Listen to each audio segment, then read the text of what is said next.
प्रचार सभा थी, ये जाहिर सभा है। इसके पहले मेरे बहुत से साथियों ने मुझे ये बोला कि अजहर भाई क्या बोलना चाहते हो, क्या बोलोगे आप।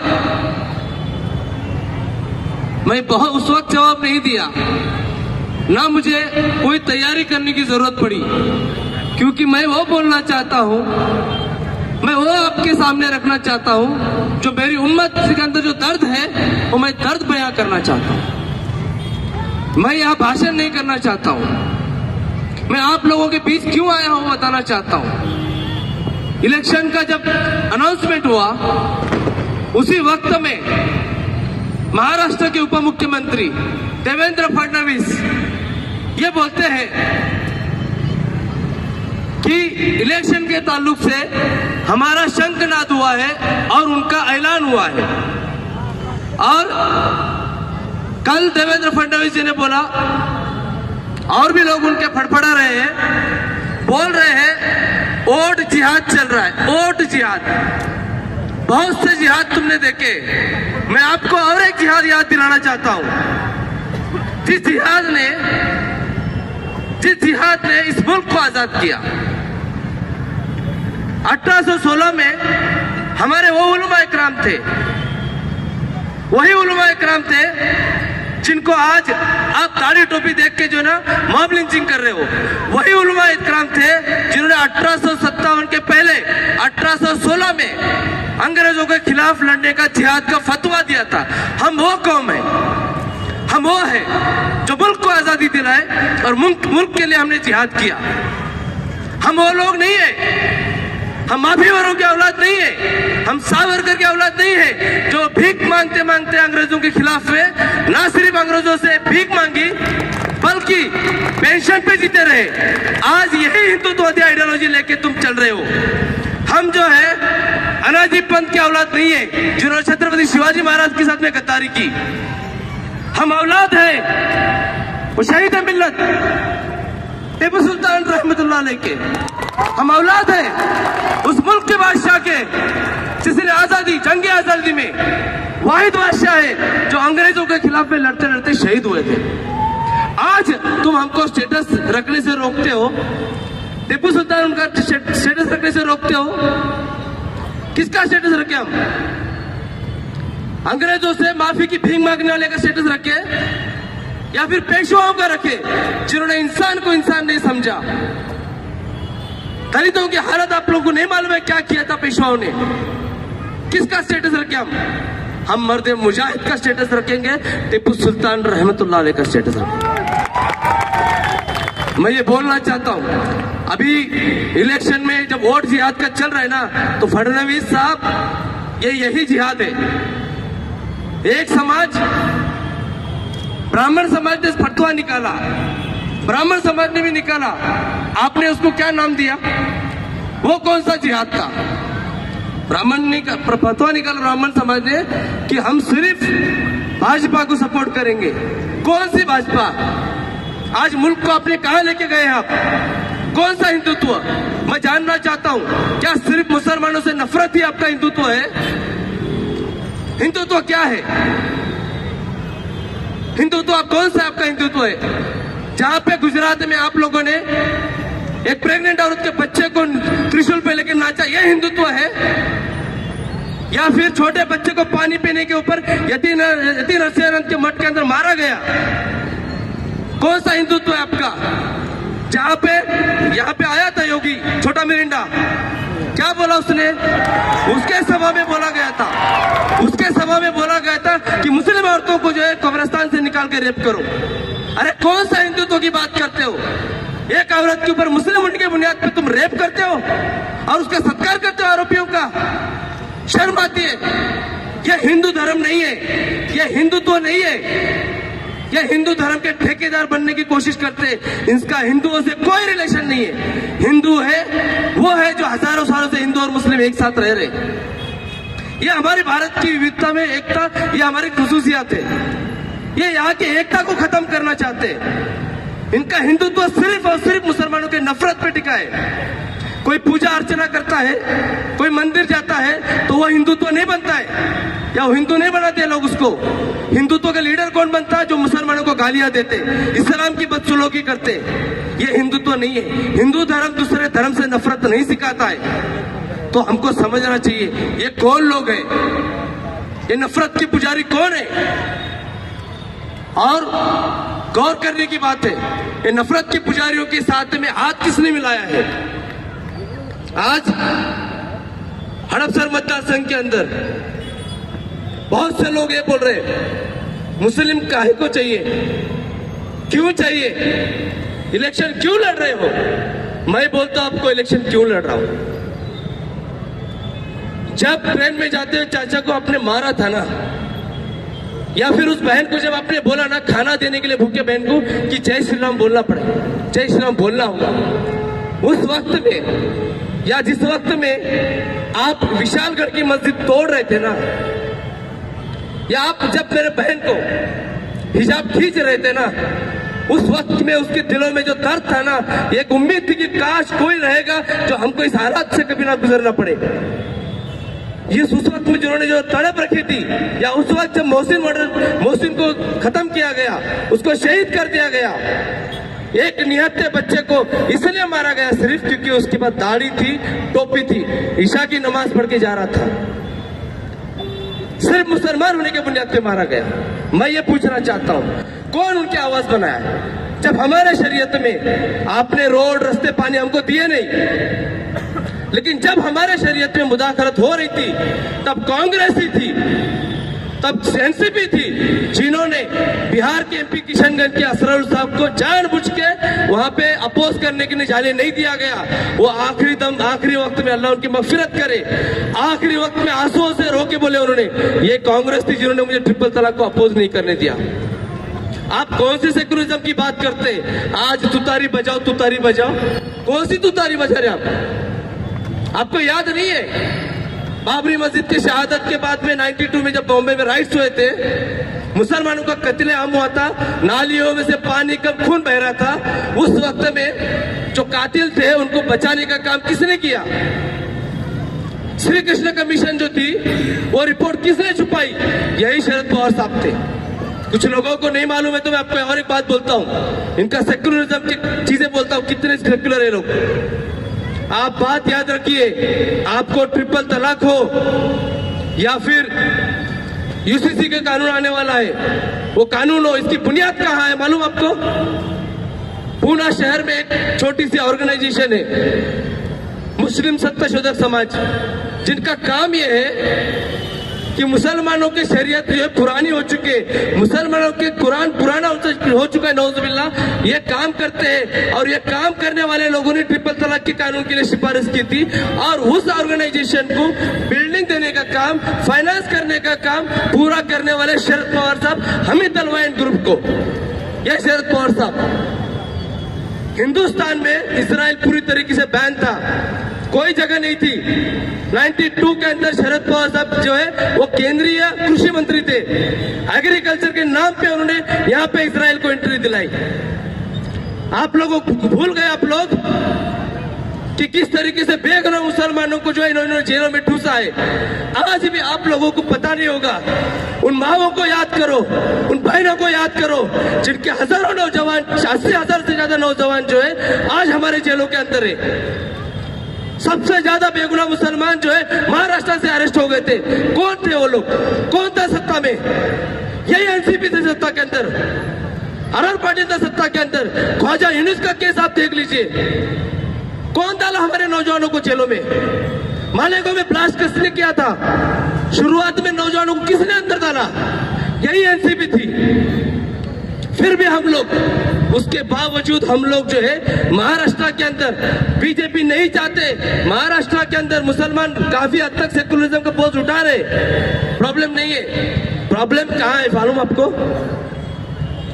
जब तुम रामगिरी के ताल्लुक से हमारे नबी की शान में गुस्ताखी होती, हमारी जान, माल, औलाद सारे कुर्बान उस नबी की शान में, उस वक्त में ना सिर्फ नबी की शान में गुस्ताखी की गई, आपको किस तरीके से छेड़ा जाता है देखिए। आपकी औकात क्या है बताने की कोशिश की जाती है। छेड़ा गया, बल्कि उसके बाद में उसी दिन मुख्यमंत्री शिंदे जाके ये बोलते हैं कि इनके बाल को भी धक्का नहीं लगाने देंगे। मतलब क्या? तुम एक कौम के जज्बातों से खेलोगे और ऊपर से ये बोलोगे, जख्म भी दोगे, उसमें नमक भी छिड़कोगे। ये उस वक्त में क्या मुसलमान नुमाइंदे नहीं थे? मुस्लिम एमएलए नहीं थे मुस्लिम, लेकिन पार्टियों के गुलाम थे। मुस्लिम एमएलए रहने के बावजूद पार्टियों के गुलाम थे। उनको नबी की शान नहीं दिखी। ऐसे दलालों को, ऐसे निकम्मों को, और बोलना चाहता हूं मैं गलत अल्फाज, लेकिन ऐसे हिजड़ों को जो ना भेजना नहीं हमें। याद रखिए आप लोग, भेजना किसको है? जो हमारे दर्द की बात करे, जो हमारी बात करे, जो हमारे औकाफ की बात करे, जो हमारे लिए लड़े, जो हमारे लिए शहीद होने के लिए लड़ी है, ऐसे लोगों को हमको जिता के देना है। और एक बात बोलना चाहता हूं आप लोगों को, इन लोगों ने ना सिर्फ रामगिरी महाराज के मसले में, यतीन नरसिंहानंद के मसले में भी आपको मैं पूछना चाहता हूं, जो लोग ये बोलते हैं तुतारी बजाओ, महाविकास आघाड़ी है ना मानवसर में, कौन कौन है महाविकास आघाड़ी में? उद्धव बालासाहेब ठाकरे की शिवसेना है ना। भूल गए आप लोग बाबरी को, भूल गए होंगे आपने 92 के फसाद को, वो अल्लाह अकबर की सदाएं देने वाले मुसलमानों को जिनका कत्लेआम किया गया, मस्जिदों से फायरिंग हुई थी। यही शिवसेना थी जो अभी भी बोलती है कि हमें फकर है, हमने बाबरी गिराई, और हमें शर्म है उन लोगों पे जो ये बोलते हैं कि शिवसेना सेक्युलर हो चुकी है। आज तक माफी नहीं मांगी है। आज अगर माफी मांग के दिखाए तो मान लूंगा तुम सेक्युलर बन चुके हो। वहीं पे दूसरी पार्टी कौन सी है? एनसीपी, और तीसरी पार्टी है कांग्रेस।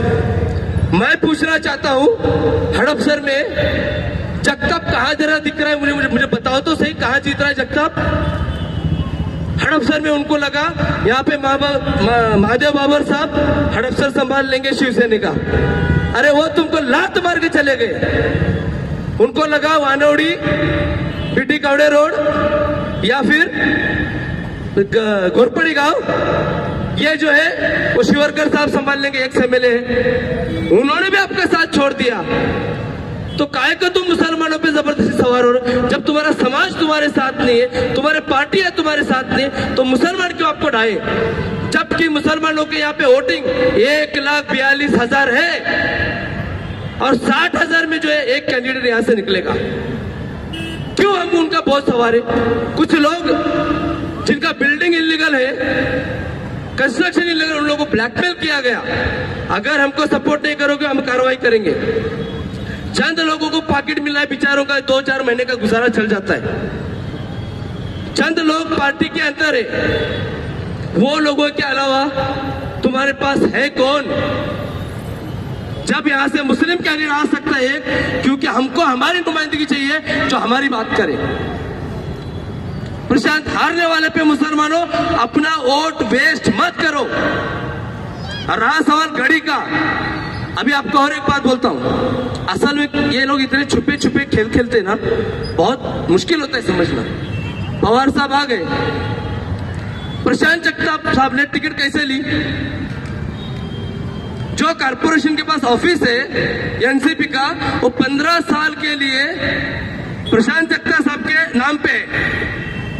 तो उन्होंने देखा, पहले टिकट जाहिर हुआ शिवसेना का, महादेव अन्ना बाबर साहब उनके नाम से, लेकिन हमारे जगताप साहब ने बोले मैं बहुत एकनिष्ठ हूं, एकनिष्ठ था, अगर नहीं देंगे तो बोलना मत, वो ऑफिस भाजपा का हो जाए। तो अब आप बताइए, जो बंदा अभी ब्लैकमेल करता हो कि वो ऑफिस में भाजपा कर दूंगा, जो राष्ट्रवादी गुनागढ़ है वहां पे अगर उनका शहर का ऑफिस ही नहीं रहता तो कितनी शर्म की बात थी। तो मजबूरी में दिया गया हुआ टिकट है प्रशांत जगताप। इसीलिए राष्ट्रवादी के कार्यकर्ता भी जो है वो काम नहीं कर रहे, इसीलिए शिवसेना काम नहीं कर रही, इसीलिए कांग्रेस नहीं काम कर रही। तो ये जो बेगाने शादी में अब्दुल्ला दीवाना बन के घूम रहे हैं ना अपने लोग, मैं उनको कह रहा हूं कि अपने उम्मत को जो है ना एनसीपी के कदमों में ले जाके मत रखो, अपनी आवाज बनने दो। जब बड़ी शेख सरला दरगाह का मसला हुआ था, वो प्रशांत जगताप के ऑफिस से खिड़की में से वो दरगाह दिखती थी, वो मस्जिद दिखती थी। वहां पे एक पुलिस ऑफिसर बुला के बोलता है अगर तुम हाथ से नहीं तोड़ोगे तो मैं मारूंगा। वहीं दूसरे लोगों को बोला जाता है अगर तुम लोग बीच में आए तो 3 FIR रजिस्टर है, तुमको उसमें खींचूंगा। क्या है, फडणवीस भी एक गुंडे की जैसे बात करता है, समझ में आता है, बजरंगी गुंडे की जैसा, लेकिन उसी की सब पुलिस भी उस वक्त में अपने आंखों के आंसुओं से उस मस्जिद को, अल्लाह के घर को गिराने का काम हमारे मुसलमान ट्रस्टियों को करना पड़ा। क्यों करना पड़ा मालूम? वो मस्जिद के 100 मीटर दूरी के ऊपर रविंद्र दंगेकर का ऑफिस है। मुसलमानों ने दौड़ दौड़ के मस्जिदों से फतवे निकाल के रविंद्र दंगेकर को 3 महीने पहले निकाला था, चुन के लाया था। 3 महीने हो गए थे सिर्फ। उसके पास जाने के बाद बोला उसने मुझे मेरे पास आना नहीं है। क्यों नहीं आना भाई? कांग्रेस से जिता के दिए थे ना। उसके बाद हम तुप्पे के पास गए, वो भी नहीं, कोल्ले वो भी नहीं आए। तो तुम्हारा कौन है? उस वक्त महसूस हुआ कि हमारा कोई तो हो, क्योंकि उनको डर लगता है, मुसलमानों का काम करने से डर लगता है, एक मजलूम मुसलमान के बाजू में रुकने से डर लगता है, काम तो करना दूर की बात है। मैं आपको मिसाल दूं, उनको मुसलमानों से कितना डर लगता है। अभी महाराष्ट्र में उलमा बोर्ड बोल के एक बोर्ड है मुसलमानों का, वो उलमा बोर्ड ने यहाँ पे महाविकास आघाड़ी को सपोर्ट दिया। उसी के साथ साथ हमारे चंद और उलमाओं ने महाविकास आघाड़ी को सपोर्ट दिया। आपको मालूम है भाजपा ने उन पे अटैक किया। भाजपा ने कांग्रेस वालों को बोला देखो देखो मुसलमानों के वोट ले रहे, ये ले रहे। क्या होना चाहिए था?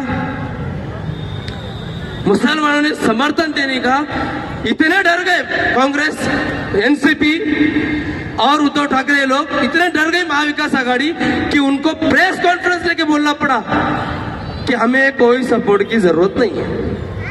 आप समझ में आया? जब वो ढकेल रहे ना तो क्यों करीब जा रहे हो? पी चिदम्बरम ने प्रेस में बोला, कल की प्रेस कॉन्फ्रेंस है, बाद में कांग्रेस के प्रवक्ता ने भी बोला हमके ये उलमा बोर्ड की भी सपोर्ट की ये नहीं है, परवाह नहीं। कहने का मकसद ये भाइयों, वो तुम्हारे पास क्यों जबरदस्ती ये कर रहे हो?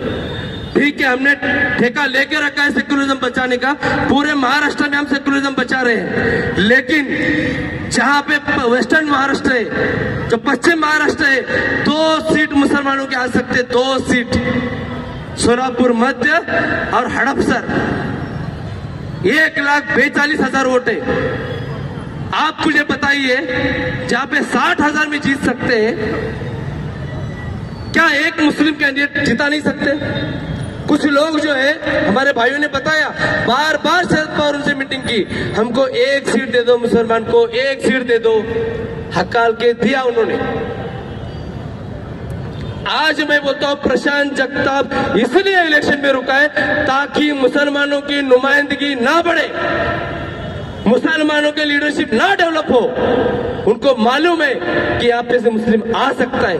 मैं भी उन कई और मुसलमानों से बोलना चाहता हूं, आपका हाथ 20 तारीख के बाद जब कहीं पे ये बोला जाएगा ना मस्जिद में घुस के मारूंगा, नबी के शान में गुस्ताखी होगी, 20 नवंबर के बाद आपको अफसोस करने का हक नहीं है, क्योंकि आप एक नुमाइंदगी को भेज सकते थे, आपने नहीं भेजा। मैं कौन हूं? कुछ लोग पूछते हैं, मैं उनको ये भी बोलना चाहता हूं, कौन है हजरत तांबुली? मैं वो हूं, जब मोहसिन शेख को शहीद किया गया, हॉस्पिटल में था,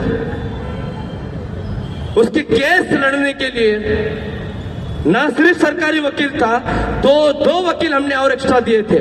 मैं केस में का अंदर का इंटरवीनर हूं। मेरा वो भाई नहीं था, मेरा वो रिश्तेदार नहीं था, मेरा दोस्त नहीं था, एक ही रिश्ता था, वो है ला इलाहा इल्लल्लाह मोहम्मद रसूलुल्लाह। इस बुनियाद पे जो है मैं सुप्रीम कोर्ट तक लड़ता रहा। हाई कोर्ट के अंदर 200, 300 लोग हिंदुत्ववादी रहते थे, उनके बीच से मुस्कुराता हुआ जाता था। मेरे चेहरे पे मुस्कुराहट सिर्फ इसलिए थी कि काश इसमें से कोई मुझे शहीद कर दे और मैं आखिरत में सक्सेस हो जाऊं। तो ये तड़प हमारे अंदर है। हम लोग सिर्फ शहादत के तलबगार हैं, जेल हमें रोक नहीं सकती। मैं मोहसिन शेख के केस लड़ने वाला बंदा हूं। मैं बोलने की नौबत नहीं आना चाहिए कि, लेकिन बोलना पड़ रहा है। अल्लाह मुझे माफ करे, लेकिन कुछ चीजें बोलना जरूरी भी है। आपको यह बोलना चाहता हूं, जब 29 मस्जिदें पूना की प्रशांत जगताप के कुछ चेले पेले रहेंगे तो सुन लो। जब पीपी प्लान आया था पूना का, उस वक्त में 29 मस्जिदें जो 300-400 साल पुरानी है, उस मस्जिदों को गिराने का ये प्लान के अंदर पूरा प्लानिंग था। उसके ताल्लुक से उस टाइम पे महापौर कौन था, ये जरा प्रशांत जगताप को ही पूछ लो। वो भी माजी महापौर है ना। याद रखना, वो प्लान बनाते वक्त में हम लोग इतना लड़े उसके लिए, यहां तक कि उस वक्त कमिश्नर गुलाब राव पोल थे। हम लोगों ने सिर्फ टेक्निकल सवाल किए। वो बार बार बोल रहे थे सवाल मत करो, सवाल नहीं करो तो क्या करे, फिर सवाल किए। उसके बाद में हमने उनकी मीटिंग बाइकआउट की, हमने प्रोटेस्ट का ऐलान किया, बड़े बड़े पानी के टैंकर लाके रुकाए। उस वक्त में कमिश्नर साहब ने जाने अनजाने में एक धमकी भी दे दी, मेरी वर्दी गए तो चलेगा, तुमको छोड़ूंगा नहीं। हमने बोले छोड़, तू पकड़ तो पहले, छोड़ना दूर की बात है। उस वक्त में आंदोलन किया, हमको हिंजीवाड़ी में डिटेन करके रखा। अच्छा, ये डिटेन की कहानी और एक बोलता हूं, आप चेक कर लीजिए। नरेंद्र मोदी जब भी आता है ना पूना में, और कांग्रेस एनसीपी वाले को प्रोटेस्ट करने की इजाजत मिलती है, लेकिन हमने लेटर डाला ना तो उनको प्रोटेस्ट करने दे, हमको डिटेन करके रखते। मैंने ऑफिसर से एक बार पूछा, क्यों भाई उनको तुम ये नहीं करते हो? बोले डर आपसे ज्यादा है।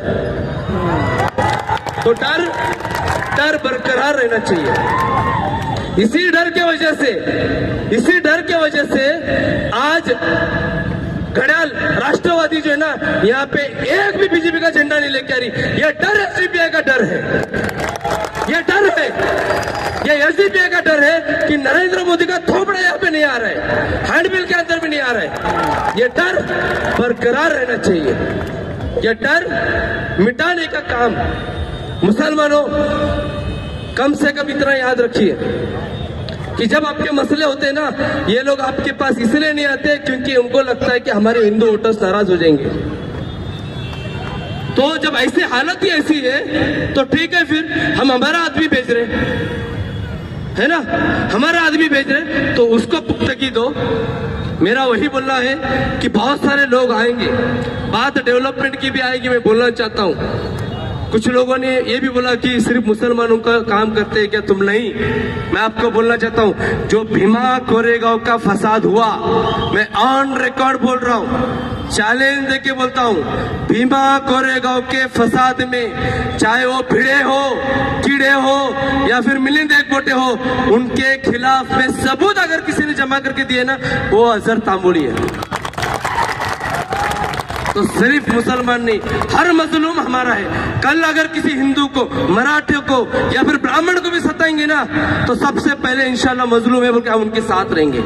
कल कोई अगर मंदिर पे अगर इलीगल कार्रवाई करेंगे तो हम उनके साथ रहेंगे। भाई और बहनों, आपका भाई ना सिर्फ पुणे में काम करता है, महाराष्ट्र के अंदर इंडिया सतह लेवल पे हम 2012 मूवी आई थी जहां पे कुरान की तौहीन की गई, वो सुप्रीम कोर्ट तक जाके किसने लड़े थे?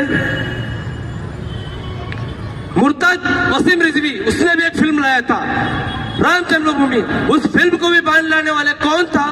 आपका भाई था। करोड़ों मुसलमान है ना हिंदुस्तान में, लेकिन आपके बीच का अजहर तांबुली जाके लड़ रहा है ना। वहीं पे मीरा रोड हो या विशालगढ़ का मसला हो या फिर अमरावती का मॉब लिंचिंग हो, शोलापुर का मॉब लिंचिंग हो, या फिर मालेगांव के अंदर मुसलमान व्यापारियों को बाइकआउट किया गया, उनको गांव में नहीं आने दिए, उसके लिए लड़ाई लड़ने वाला हो, या और पुणे में भी कई सारी चीजें हो, वो लड़ने वाला हो। अब तक जो है ना बगैर ताकत के लड़ा हूं। मैं ये चाहता हूं कि महाराष्ट्र के अंदर यहाँ के हड़पसर के आवाम ने ये तय करना है, हम एक ऐसा शहर भेजेंगे विधानसभा में, हम ऐसा शहर भेजेंगे जो विधानसभा में दहाड़ेगा महाराष्ट्र के मुसलमानों के लिए और हर वो मजलूम के लिए। आप एक बार भेजिए, आपको कभी नाउम्मीदी इंशाल्लाह पेश देंगे, क्योंकि हम लड़ने रुके हैं। मुझे लड़ना है, मेरे लिए नहीं लड़ना है। मेरे कौम के लिए लड़ना है, क्योंकि हम जानते हैं आज कोविड में काम करने वाले हमारे भाई किधर है, कोविड में काम कर रहे नौजवान किधर है। कभी आपने सोचा कि चाहे वो जेलों में हो, मॉब लिंचिंग में ये लोग हैं, उनके घर वालों के कभी खैर कर दी आप लोगों ने? कभी उनके आंसुओं का हिसाब देखा आपने? कभी मजलूमों को देखा आपने? इस रैली के अंदर भी, दौरान में भी हम जो आज लोग यहाँ मौजूद है ना, वो इस उम्मीद से आए हैं ताकि आने वाली नस्लों को जो है खाना खाने के लिए जय श्री राम ना बोलना पड़े। वो इसलिए आए हैं कि आने वाली नस्लें हमारे डिटेंशन सेंटर में नहीं देखना चाहते। मेरे भाई और बहनों, हमें टीका लगा के नहीं जीना है। मेरे भाई और बहनों, यहाँ का संविधान को मिटाने के लिए जो लोग कोशिश कर रहे हैं उनके खिलाफ लड़ना जरूरी है। जो लोग संविधान विरोधी हैं उनके खिलाफ लड़ना जरूरी है। उसी के साथ साथ हम ये बोलना चाहते हैं, वक्त की कमी है कि यहाँ पे सबसे बड़ी जंग चालू है, वो इस मुल्क को बचाने की जंग है, यहाँ की जमहूरियत को बचाने की जंग है। यहाँ के जमहूरियत के 4 पिलर होते हैं, मैं 2 मिनट आपका लूंगा। Judiciary, administration, legislation, media. Judiciary की बात करता हूँ, न्याय व्यवस्था। मुसलमान बहुत कहते हैं कि हमको कानून पे बहुत विश्वास है। इंडिया के सबसे बड़े जो जज है चंद्रचूड़ साहब, उन्होंने कुछ दिन पहले बोला ये इंडिया के सबसे बड़े जज है, जो गलत है वो गलत है। कोर्ट ये वो सब आपके पास रख दो, अपमान होंगे ये होंगी, जो करना है कर लीजिए, लेकिन बोलना जरूरी है। वो इंडिया के सबसे बड़े जज, मुख्य न्यायाधीश, वो ये कहते हैं कि बाबरी मस्जिद के बारे में फैसला लेने के लिए मैं बहुत परेशान था। तो परेशान था तो मैं भगवान के पास गया, मैंने उनसे मार्गदर्शन मांगा और मार्गदर्शन मुझे भगवान ने दिया।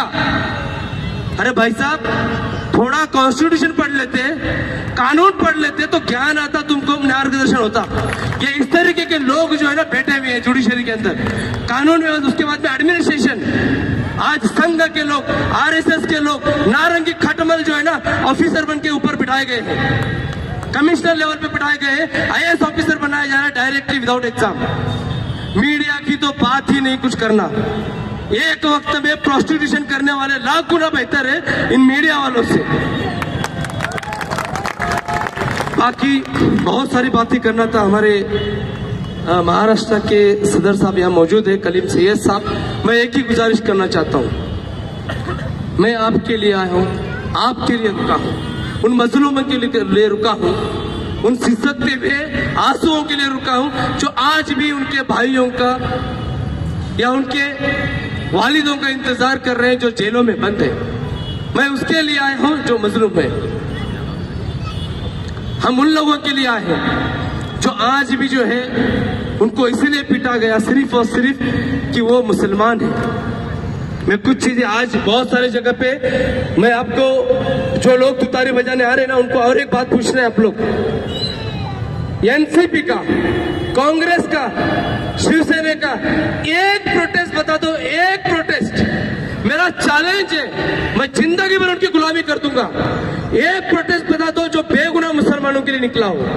एक प्रोटेस्ट बता दो जो बाबरी मस्जिद की शहादत के खिलाफ निकला हो। एक प्रोटेस्ट बता दो, एक प्रोटेस्ट बता दो जहां पे बुलडोजर से मुसलमानों के मस्जिदें गिराई जाती हो। एक प्रोटेस्ट बता दो जहां पे मुसलमानों के घरों को बुलडोजर से गिराया जाता हो। एक प्रोटेस्ट बता दो जहां पे नबी की शान में गुस्ताखी हो गई। तो एक प्रोटेस्ट जो है ना आप दिखा दो। आपके नेता के ताल्लुक से अगर कोई कुछ बोलेगा ना, आप शहर के शहर जला देते हो। क्यों भाई तुम्हारे प्रोटेस्ट नहीं होते? क्यों आवाज नहीं होती? हक की आवाज बुलंद करो। महात्मा गांधी थे ना, उस वक्त वो हक की आवाज बुलंद कर रहे थे। उनको बोला गया कि तुम मुस्लिम फेवर करते हो, फलाना करते हो, ढमकाना। उसके बावजूद वो सच पे डटे रहे। आज की जो गांधी है ना, वो गांधी सॉफ्ट हिंदुत्व गांधी है, जो आज देखिए बहुत सारी जगह पे आज हमारे बहुत सारे उलमाओं के ताल्लुक से भी जब उलट सुलट बोला गया या फिर मुसलमानों के ताल्लुक से भी बोला गया, एक स्टेटमेंट नहीं आता है। महाराष्ट्र के मुख्यमंत्री चव्हाण ट्रेन के अंदर एक बंदूकमैन पुलिस वाला चुन चुन के मुस्लिम नाम लेके मारा गया। उस ताल्लुक से पृथ्वीराज चौहान उनको सवाल किया मीडिया वालों ने, आप क्या कहना चाहते हो? पता है क्या बोला उन्होंने बोला कि फालतू सवाल के लिए टाइम नहीं है मेरे पास।